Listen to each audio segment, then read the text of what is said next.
In Haduk's accounting, the detail emerges as the understudy of the city, and the suspicion arises that urbanism amounts to warfare conducted by other means. Footnote: this relates to Paul Virillo's minor school of thought on urban planning that understands the city as a result of war and its preparation, rather than the effect on commerce. At a later point in the discussion, the comment is made that cinema is war pursued by other means, thus establishing a connection between the city and cinema, both existing as bastards or simulacra of war. Haduk more accurately engages the writing of architecture, soliciting writing's potential for disaster, its aspects of materiality and contingency, its undecidable confection as both toxin and cure. This is a town dedicated to an idea, and its scheme is neither fortuitous nor whimsical. Urbanistic phenomena they palpably are, but they are also the emblems of a political theory. A purely architectural experience of their squares is therefore never possible. Within these enclosures, the observer can never disentangle his aesthetic response from his reaction as a social animal. Rowan and Haduk associate Lockhart and other Texas courthouse towns with the French Bastides, medieval towns built for defensive purposes, and credited them with presenting minor triumphs of urbanity, namely the medieval, practices of warfare and siege, and the chance for minor urbanism. In many ways, the city exists as the battleground in this dispute between medieval and liberal visions of society and politics. As a corollary to this principle, the liberal vision is opposed to intermediate entities or associations that would exist between the individual and the state. In contrast, medieval practice relied on associations, e.g. corporations like cities, towns, churches, and guilds, that operated precisely between and in excess of individual and state. In the medieval community, the ideas of autonomy of the town and its citizens were merged so that there was no imagined fundamental contradiction between personal property rights and town sovereignty rights. Thus, the medieval city exists as a different species, or species of difference, that is reducible neither to a prior collection of individuals nor to the post facto creation of the state. In one reading of Haduk's work, however, the possibility is maintained that difference can precede autonomy or identity horizontally, that differences are in a state of becoming identical, e.g. the surrealistic encounter of the sewing machine and umbrella, or the exchange of the wasp and the orchid. Through the construction of a singularity that lacks the liberal humanistic articulations of part to whole, here difference may exist as the house of the amnesiac, always in the process of becoming something else in conjunction with something else. Among its generation, then, Haduk emerges most fully as a hinge figure, precisely through his nominalism, establishing the preconditions that would enable a later neo-avant-garde to move from the semiotic critique of the first generation, his own, to a more direct practice of institutional projection.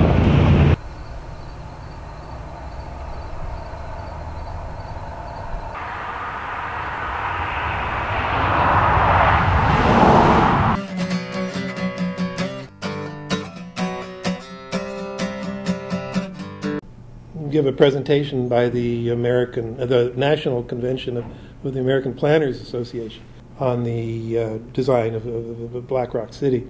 There were a lot of slack jaws, you know, there because not many people have an opportunity to actually to plan a city, you know. I mean, and have it built.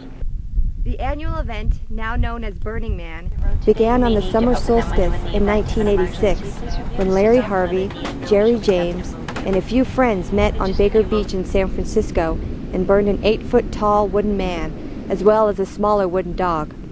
The event grew quickly, moving from Baker Beach in San Francisco to the Black Rock Desert of Nevada.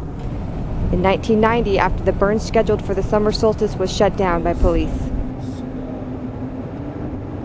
And I've only been with it for about 8 or 9 years. So, the first time I went to the event was in 1995. But in '96, they had a terrible death out on the playa, which had a profound effect on the entire organization and the government and everyone associated with it. A motorcycle rider literally lost his head, and it was a shock that this. I mean, everyone. There hadn't been proper planning. There hadn't been proper supervision, or you know, it was just wide open, and no one had taken any precautions or made any rules, and there were a lot of complaints about, well, you're making rules now, but we had enough people at that point that we had to have some controls. Anarchy is fine as long as you don't have to take care of, hundreds and maybe thousands of people, and try to keep them safe. Regrouped and got new people and put it together again, and that was part of why I got involved. Is they needed to have some more structure and more planning. Burning Man is a week-long festival with international draw, held annually on the week prior to and including Labor Day weekend in the United States. Its current location is on the playa of the Black Rock Desert in Nevada, 90 miles northeast of Reno. The temporary city is put forth as an experiment in community, radical self-expression, and radical self-reliance. The culmination of the event is the burning of a large wooden sculpture of a man on Saturday night, the 6th night of the event. The following year, it became the city for the first time, rather than just a camp as such. It incorporated the old, the classic hub and vista kind of principle. Worked extremely well. It was modified quite a bit as we went along to expand it and to accommodate the growth. We started out in '97 with less than 10,000 people, and last year we had less than 40,000 people. So it was a big change. Yet, while one might challenge its effectiveness, the architectural avant-garde of the 1960s had not entirely abdicated its social responsibility. Many factions existed whose orientation was decidedly political and whose attitude towards advanced technology was by no means uncritical. Of these, mention must be made of the Italian Superstudio group, who were, in this respect, among the most poetic. Their work varied from the projection of vast impenetrable megaliths faced in mirror glass to the depiction of a science fiction landscape in which nature had been rendered benevolent. In short, the quintessential anti-architectural utopia. In 1969 they wrote, "Beyond the convulsions of overproduction, a state can be born of calm in which a world takes shape without products or refuse, a zone in which mind is energy and raw material and is also the final product, the only intangible object for consumption." And again in 1972, "The objects we will need will be only flags or talismans, signals for an existence that continues, or simple utensils for simple operations.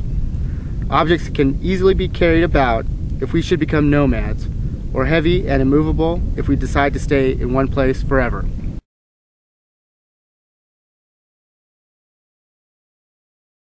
I believe it does add, certainly, because it inspires. Well, the whole event inspires people to do something they might never have done otherwise. It's an event that changes. You hear it over and over again. It changes people's lives.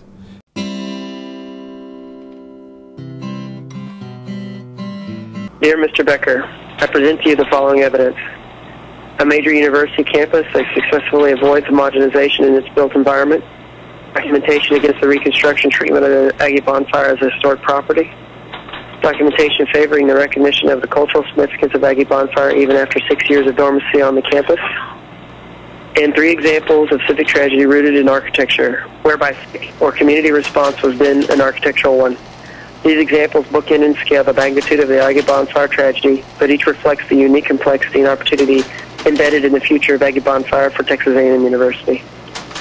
In addressing my final task, I suggest selection of one of the following options: elimination of the Aggie bonfire problem. Option 1, erasure. Continue with current planning procedures. 1, stamp out remaining culturally significant yet relatively independent population bases on campus and replace them with built structures of high prospective value. 2, continue to decrease on-campus population proportions, further disconnecting the student body from the actual physical campus for cultural expression. 3, further homogenize the campus in any possible manner, including but not limited to the built environment, standardization of campus status goals in relation to other top-tier universities, and student population demographics. Option 2, discovery. Reverse the organizational failure cited by the final report of the Special Commission on the 1999 Texas A&M bonfire by creating an organizational apparatus that encourages an appropriate design process, risk identification, and proactive risk management. 1. Embrace the risk and the cultural heritage of Aggie Bonfire, realizing that the community members are both a part of the problem and its solution.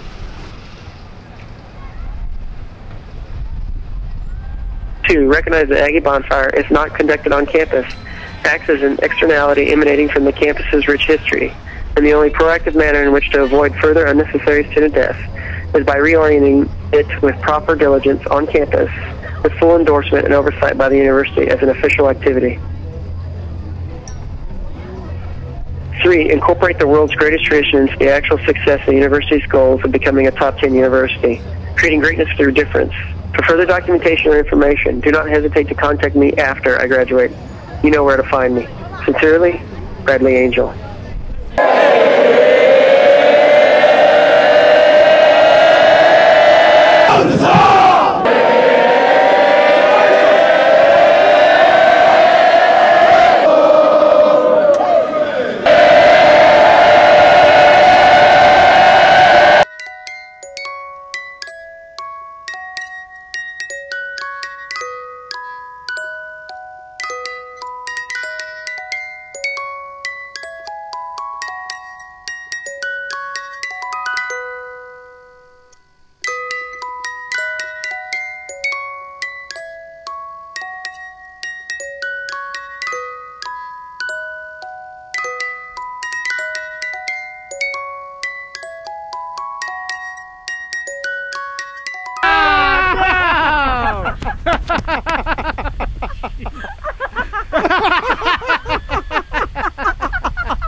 Ich hatte die Möglichkeit, die Schwierigkeiten eines Anfanges absichtlich festzustellen, da dieses Gebäude mein erstes Gebäude war. Mit dem Fall der Berliner Mauer und der Wiedervereinigung Deutschlands auftauchten neue Gedanken und Gefühle. Berlinern waren im Verlauf, ihre eigene Zukunft zu entscheiden und in dieser Zukunft eine Antwort zu einer unabänderlichen und schweren Vergangenheit zu entscheiden. Berlin wurde auch ein Anfänger, der immer flüchtiger Fragen seiner eigenen Beziehung zu den Juden näher kam, in die Vergangenheit, in die Gegenwart und in die Zukunft, zu den Spuren von dem, was immer ungeboren bleibt, noch geboren zu werden.